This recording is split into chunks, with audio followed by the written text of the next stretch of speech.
The following is an interview with the President of Russia, Vladimir Putin, shot February 6, 2024 at about 7 p.m. in the building behind us, which is, of course, the Kremlin. The interview, as you will see if you watch it, is primarily about the war in progress, the war in Ukraine, how it started, what's happening, and most pressingly, how it might end. One note before you watch. At the beginning of the interview, we asked the most obvious question, which is, why did you do this? Did you feel a threat, an imminent physical threat? And that's your justification. And the answer we got shocked us. Putin went on for a very long time, probably half an hour, about the history of Russia going back to the 8th century. And honestly, we thought this was a filibustering technique and found it annoying and interrupted him several times. And he responded he was annoyed by the interruption. But we concluded in the end, for what it's worth, that it was not a filibustering technique. There was no time limit on the interview. We ended it after more than 2 hours. Instead, what you're about to see seemed to us sincere, whether you agree with it or not. Vladimir Putin believes that Russia has a historic claim to parts of Western Ukraine. So our opinion would be to view it in that light, as a sincere expression of what he thinks. And with that, here it is. Mr. President, thank you. On February 22nd, 2022, you addressed your country in a nationwide address when the conflict in Ukraine started. And you said that you were acting because you had come to the conclusion that the United States, through NATO, might initiate a, quote, surprise attack on our country. And to American ears, that sounds paranoid. Tell us why you believe the United States might strike Russia out of the blue. How did you conclude that? It's not that America, the United States, was going to launch a surprise strike on Russia. I didn't say that. Are we having a talk show or a serious conversation? Here's the quote. Thank you. It's a formidable, serious talk. Because your basic education is in history, as far as I understand. Yes. So if you don't mind, I will take only 30 seconds or 1 minute to give you a short reference to history for giving you a little historical background. Please. Let's look where our relationship with Ukraine started from.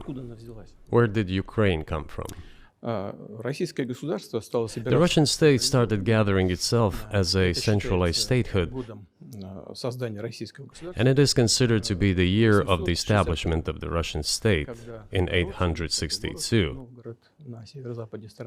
when the townspeople of Novgorod invited a Varangian prince, Rurik, from Scandinavia to reign.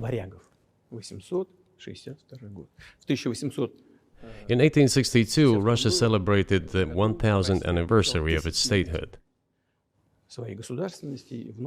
And in Novgorod, there is a memorial dedicated to the 1000th anniversary of the country. In 882, Rurik's successor, Prince Oleg, who was actually playing the role of regent at Rurik's younger son, because Rurik had died by that time, came to Kiev.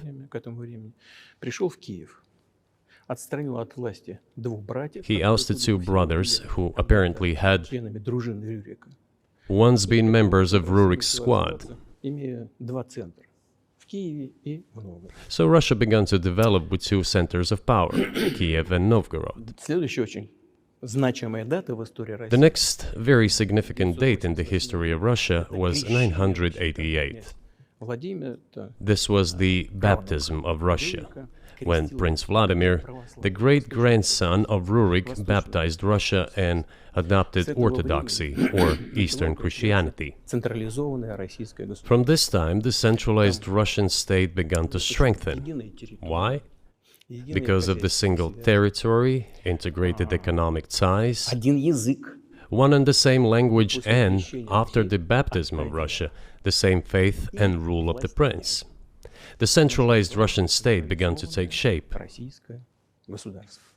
Back in the Middle Ages, Prince Yaroslav the Wise introduced the order of succession to a throne. But after he passed away, it became complicated for various reasons. The throne was passed not directly from father to eldest son, but from the prince who had passed away to his brother, then to his sons in different lines. All this led to the fragmentation and the end of Rus as a single state. There was nothing special about it. The same was happening then in Europe.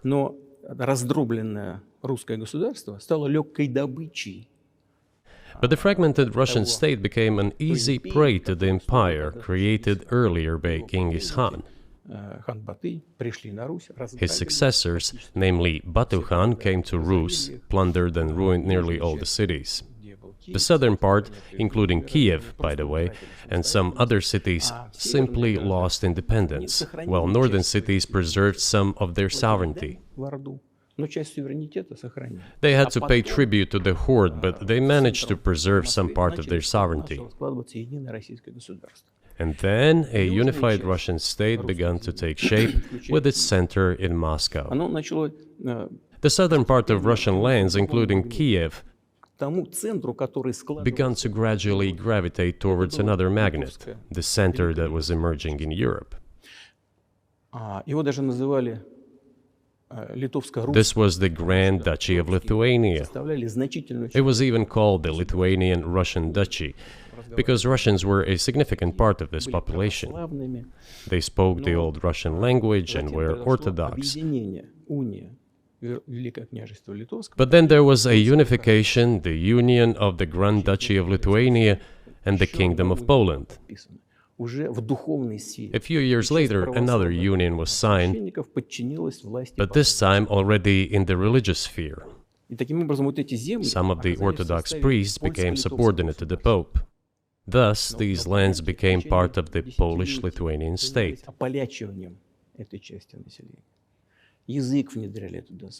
During decades, the Poles were engaged in Polonization of this part of the population.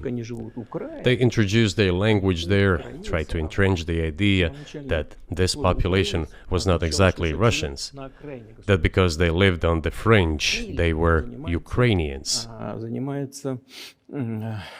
Originally, the word Ukrainian meant that a person was living on the outskirts of the state, along the fringes, or was engaged in a border patrol service. It didn't mean any particular ethnic group. So the Poles were trying to, in every possible way, to colonize this part of the Russian lands, and actually treated it rather harshly, not to say cruelly. All that led to the fact that this part of the Russian lands began to struggle for their rights. They wrote letters to Warsaw demanding that their rights be observed and people be commissioned here, including to Kiev. I beg your pardon, can you tell us what period? I'm losing track of where in history we are. The Polish oppression of Ukraine. It was in the 13th century.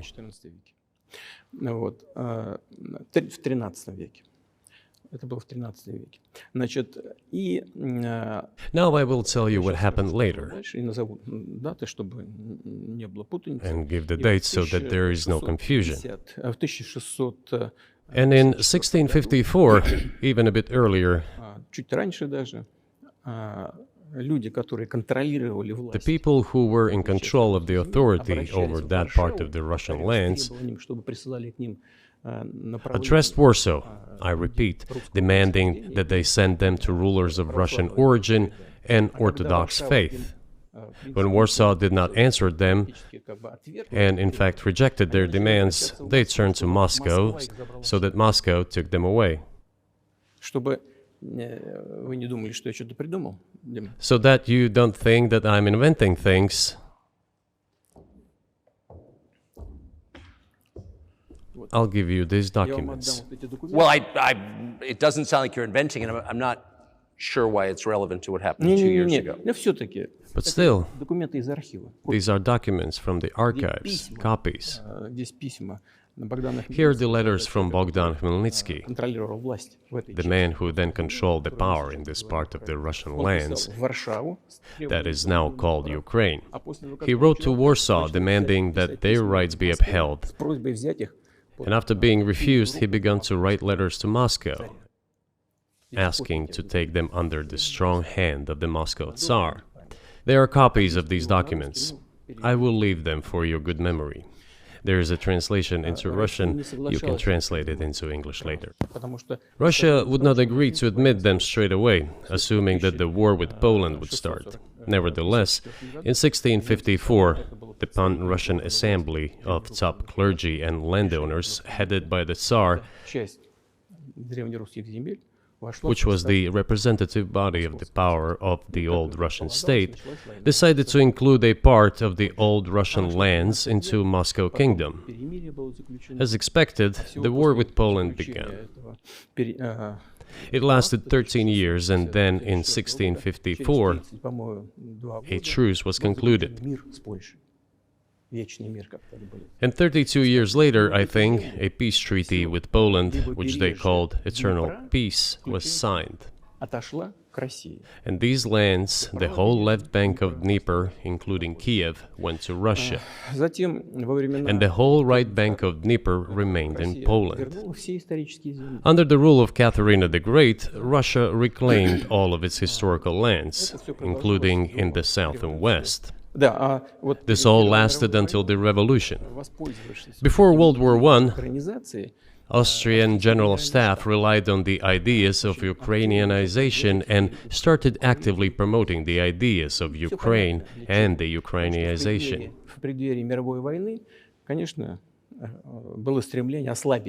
Their motive was obvious. Just before World War I, they wanted to weaken the potential enemy and secure themselves favorable conditions in the border area. So the idea which had emerged in Poland that people residing in that territory were allegedly not really Russians, but rather belonged to a special ethnic group, Ukrainians, started being propagated by the Austrian General Staff. As far back as the 19th century, theorists calling for Ukrainian independence appeared. All those, however, claimed that Ukraine should have a very good relationship with Russia. They insisted on that. After the 1917 revolution, the Bolsheviks sought to restore the statehood, and the civil war began, including the hostilities with Poland. In 1921, peace with Poland was proclaimed, and under that treaty, the right bank of Dnieper River once again was given back to Poland. In 1939, after Poland cooperated with Hitler, it did collaborate with Hitler, you know? Hitler offered Poland peace and a treaty of friendship. An alliance demanding in return that Poland give back to Germany the so-called Danzig corridor, which connected the bulk of Germany with East Prussia and Königsberg.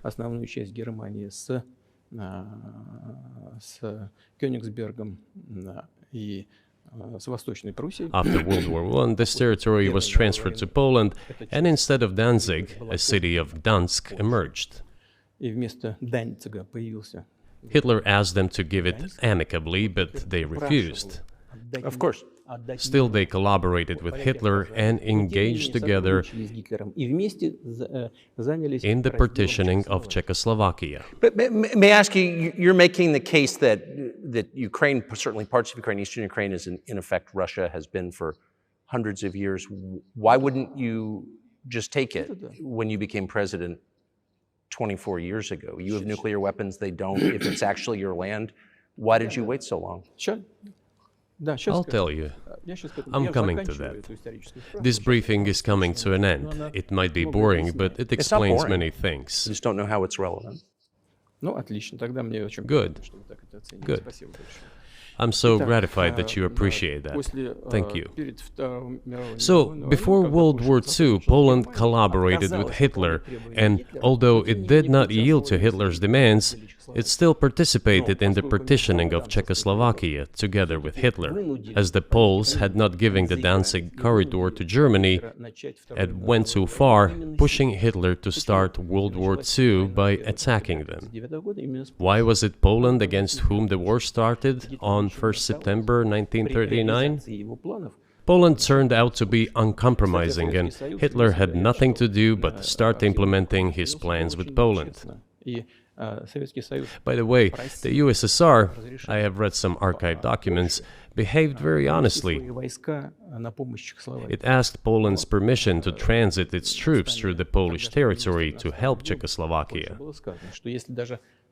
But the then Polish foreign minister said that if the Soviet planes flew over Poland, they would be downed over the territory of Poland.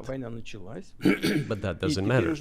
What matters is that the war began, and Poland fell prey to the policies it had pursued against Czechoslovakia, as under the well-known Molotov-Ribbentrop Pact. Part of the territory, including western Ukraine, was to be given to Russia. Thus, Russia, which was then named as USSR, regained its historical lands. After the victory in the Great Patriotic War, as we call World War II, all those territories were ultimately enshrined as belonging to Russia, to the USSR. As for Poland, it received, apparently in compensation, the lands which had originally been German. The eastern parts of Germany, these are now western lands of Poland. Of course, Poland regained access to the Baltic Sea and Danzig, which was once again given its Polish name. So this was how this situation developed. In 1922, when the USSR was being established, the Bolsheviks started building the USSR and established the Soviet Ukraine, which had never existed before. Right.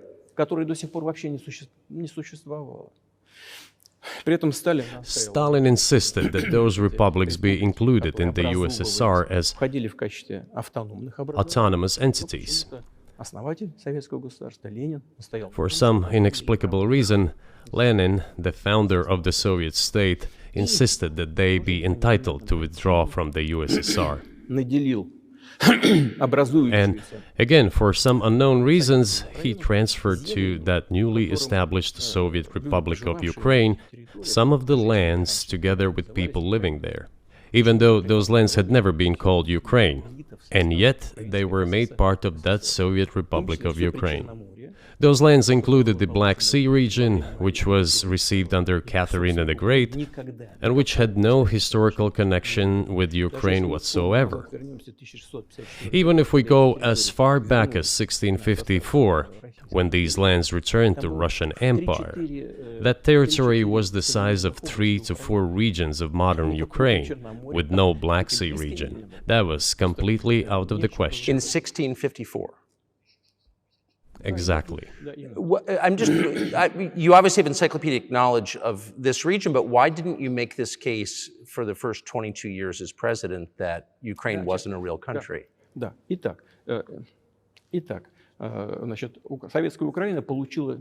The Soviet Union was given a great deal of territory that had never belonged to it, including the Black Sea region.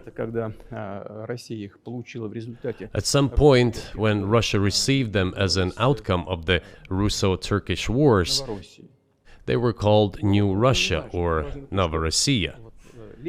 But that does not matter. What matters is that Lenin, the founder of the Soviet state, established Ukraine that way. For decades, the Ukrainian Soviet Republic developed as part of the USSR. And for unknown reasons, again, the Bolsheviks were engaged in Ukrainianization. It was not merely because the Soviet leadership was composed to a great extent of those originating from Ukraine. Rather, it was explained by the general policy of indigenization pursued by the Soviet Union. Same things were done in other Soviet republics. This involved promoting national languages and national cultures, which is not bad in principle. That is how the Soviet Ukraine was created. After the World War II, Ukraine received, in addition to the lands that had belonged to Poland before the war, part of the lands that had previously belonged to Hungary and Romania. So Romania and Hungary had some of their lands taken away and given to the Soviet Ukraine, and they still remain part of Ukraine. So in this sense, we have every reason to affirm that Ukraine is an artificial state that was shaped at Stalin's will. Do you believe Hungary has a right to take its land back from Ukraine, and that other nations have a right to go back to their 1654 borders?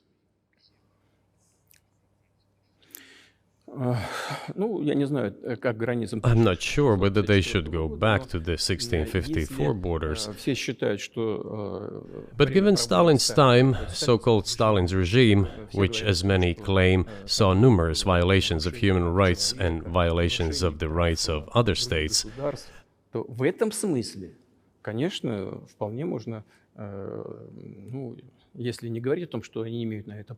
one may say that they could claim back those lands of theirs while having no right to do that. It is at least understandable. Have you told Viktor Orban that he can have part of Ukraine?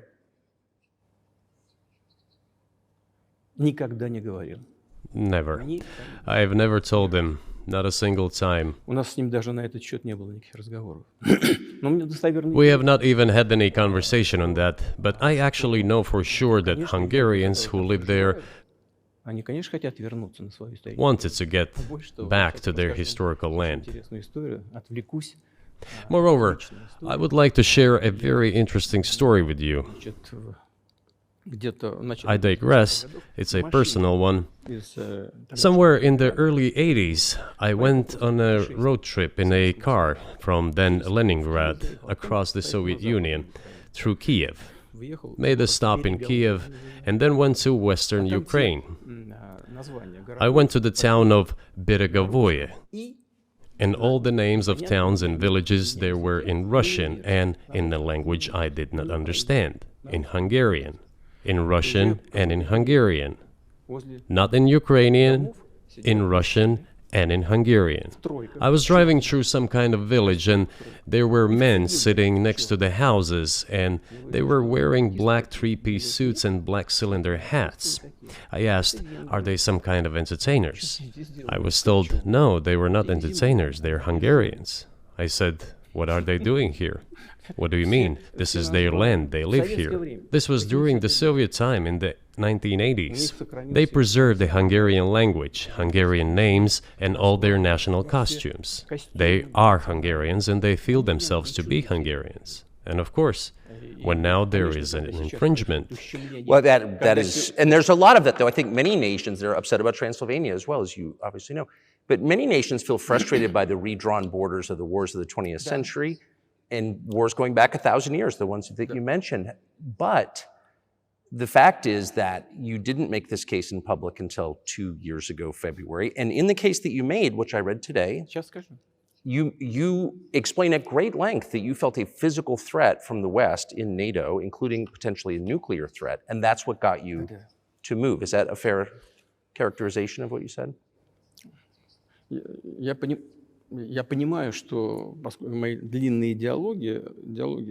I understand that my long speeches probably fall outside of the genre of the interview. That is why I asked you at the beginning, are we going to have a serious talk or a show? You said a serious talk, so bear with me, please. We're coming to the point where the Soviet Ukraine was established. Then, in 1991, the Soviet Union collapsed, and everything that Russia had generously bestowed on Ukraine was dragged away by the latter. I'm coming to a very important point of today's agenda. Thank you. After all, the collapse of the Soviet Union was effectively initiated by the Russian leadership. I do not understand what the Russian leadership was guided by at the time, but I suspect there were several reasons to think everything would be fine.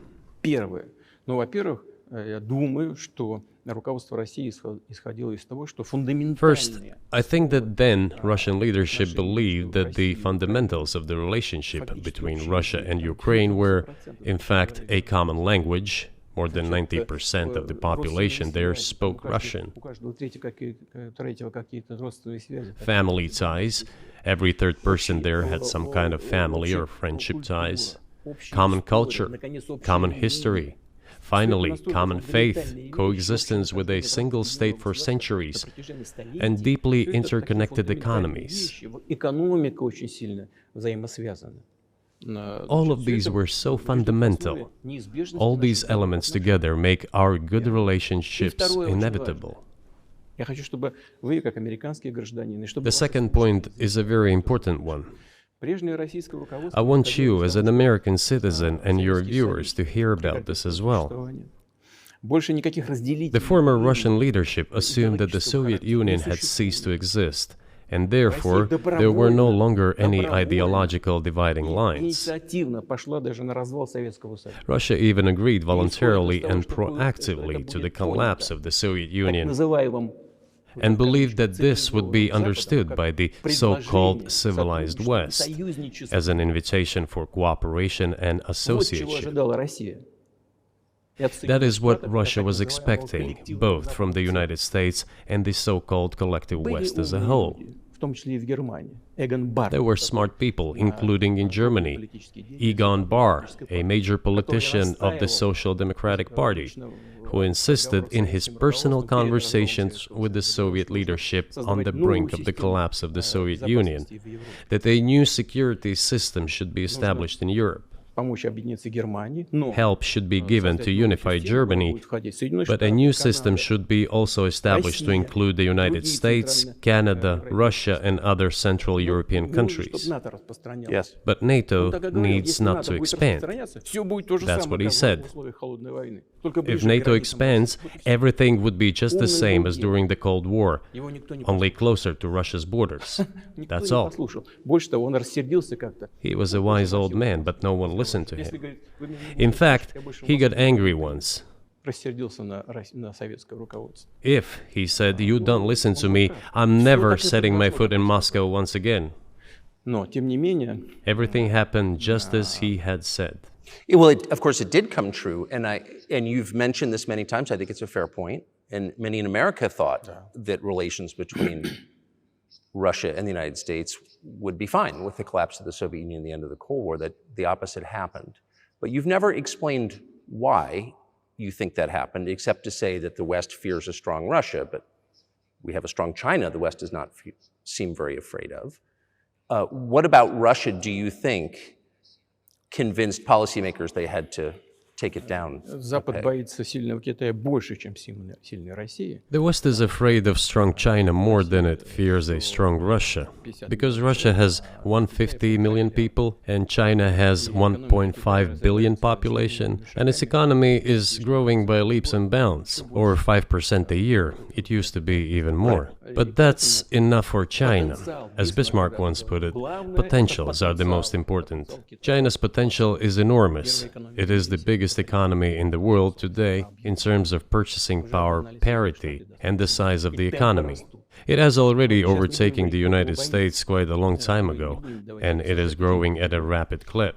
Let's not talk about who is afraid of whom. Let's not reason in such terms. And let's get into the fact that after 1991, when Russia expected that it would be welcomed into the brotherly family of civilized nations, nothing like this happened. You tricked us.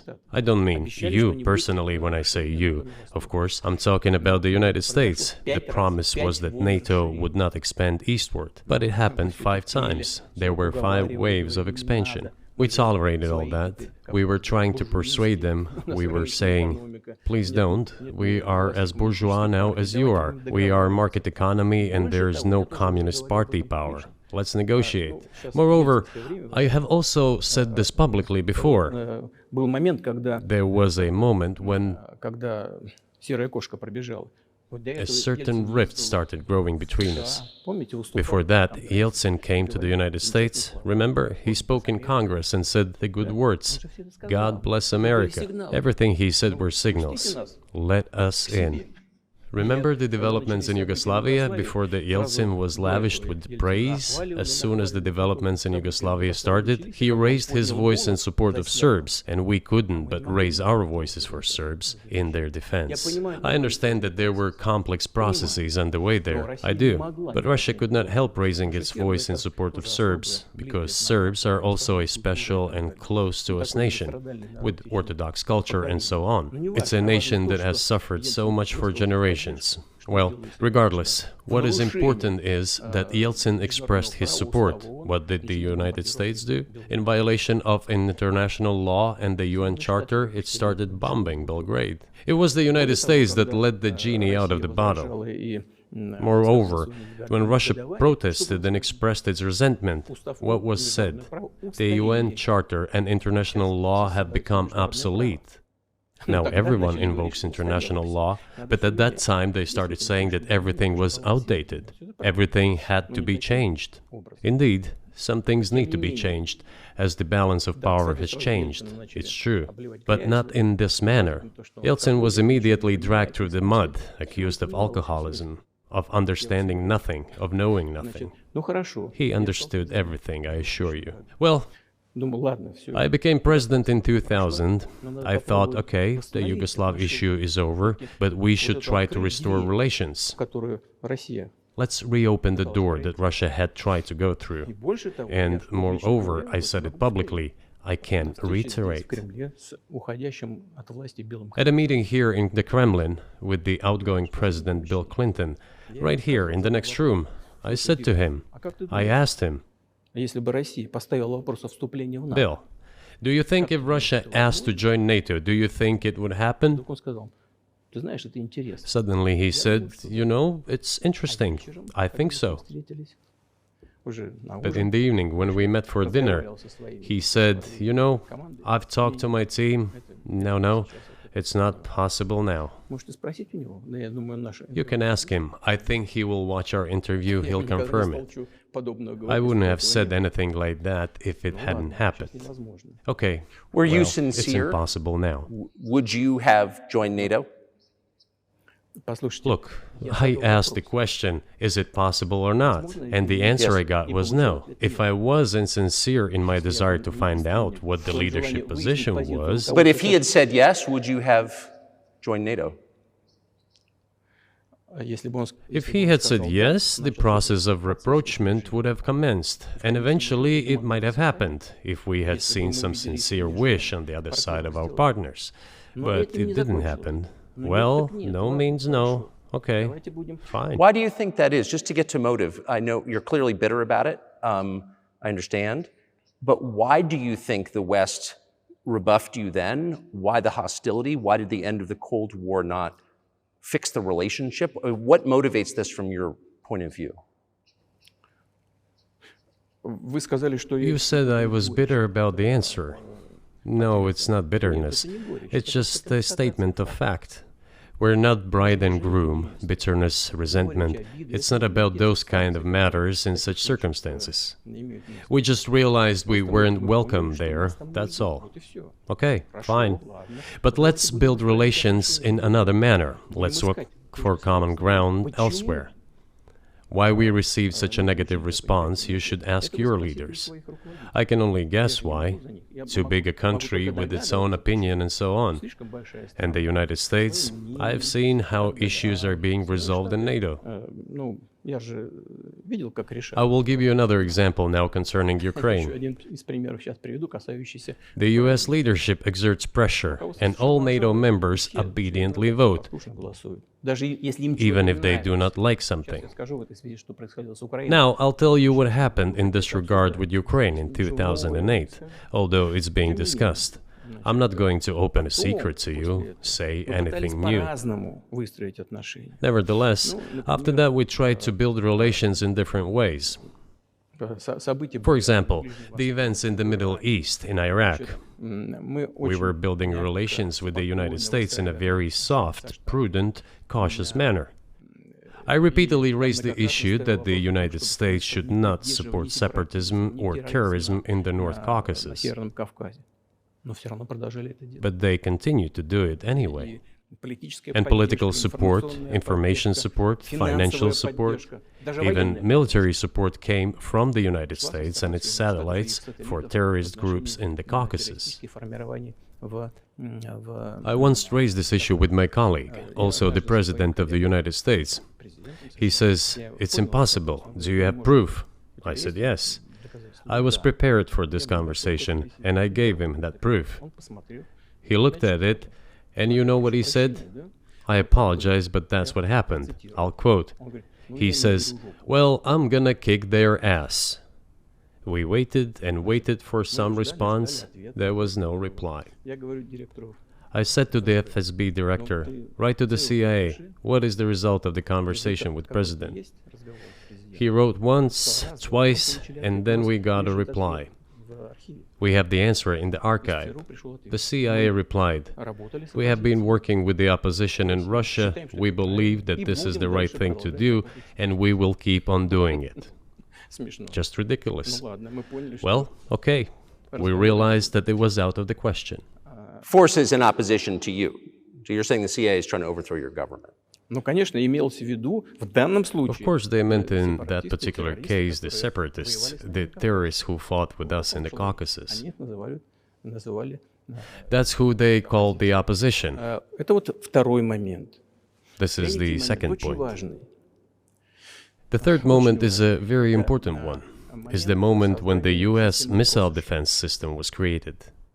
Начало. The beginning.